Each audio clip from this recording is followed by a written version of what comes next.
Okay, Assalamualaikum dan selamat datang ke Rahsia Trade Channel. Okay, untuk hari ni aku tunjuk bagaimana cara untuk attach indikator kepada platform trading korang lah, sama ada MT4 ataupun MT5. Okay, aku tunjuk step by step bagaimana cara untuk korang buat lah. Okay, yang pertama sekali korang kena faham indikator ini hanya boleh attach kepada PC version saja. Maksudnya komputer punya version saja. Untuk mobile version aku belum buat lagi. InsyaAllah nanti aku akan buat lah. Tapi untuk ni aku tunjuk bagaimana untuk attach di MT4 ataupun MT5 lah, PC version. Okay, yang pertama sekali sebelum korang attach ni, korang perlu ada download lah. Perlu download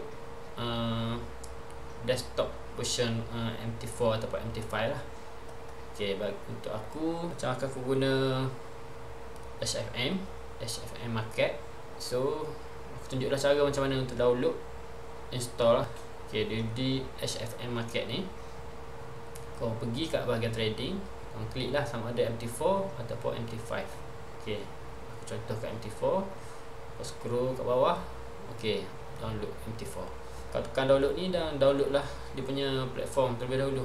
Okay, bila korang dah siap download, korang buka, kau akan dapati chart macam ni lah. Apa kau kena buat? Kau pergi kat tool, kau pilih MetaQuote Language Editor. Kau klik sini. Di bahagian sini tempat untuk kita attach, kita letaklah folder, kita simpan folder indikator yang aku punya tu. Okay, di bahagian indikator kau klik right click, klik kanan, kau pilih open folder. Okay, macam sekarang aku dah ada ni. Kalau korang punya ni mungkin sini masih kosong lah, ataupun ada yang basic punya MT4 bagilah free. Okay, macam basic semua yang aku punya aku dah padam, aku simpan yang aku punya.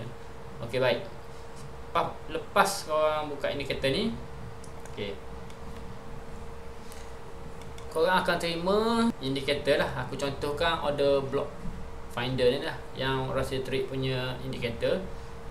Okay, semasa selepas korang buat pembelian, korang akan terima satu file melalui email macam ni, Rahsia Trade Order Block Finder. Rahsia Trade Order Block Finder. Kat sini korang copy benda ni, ataupun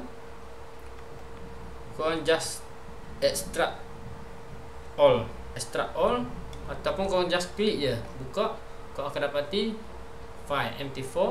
Korang buka, di dalam ni ada ni lah, manual. Yang pertama korang akan dapat manual, yang kedua korang akan dapat file ini. Korang copy, korang buka balik yang tadi tu, MetaQuote Editor tadi. Di bahagian indikator korang right click, open folder. Okay, di sini korang paste saja, dia akan masuk lah. Macam ni aku dah ada. Korang masuk ni, Rahsia Trade Order Block Finder Basic ES4 ni. Bila korang paste, file ni akan ada sini. Okay, next korang buka korang punya MT4 balik, korang tekan Ctrl N, korang akan dapati ni navigator. Di bahagian sini, di bahagian indikator ni, korang tekan indikator, korang akan dapati adalah kita punya indikator tu. Korang just tarik tak dalam ni, dalam chart. Kat sini korang setting H4, H1 dan M50 sahaja. Dan di bahagian command ni, allow DLL import. Klik, korang tekan OK. Korang akan dapati lah dia punya ni indikator tu berfungsi di sini. Okay, macam tu saja video untuk ni. Aku harap video ni dapat bantu korang bagaimana untuk attach indikator kat MT4 korang. MT5 pun benda yang sama juga. Assalamualaikum.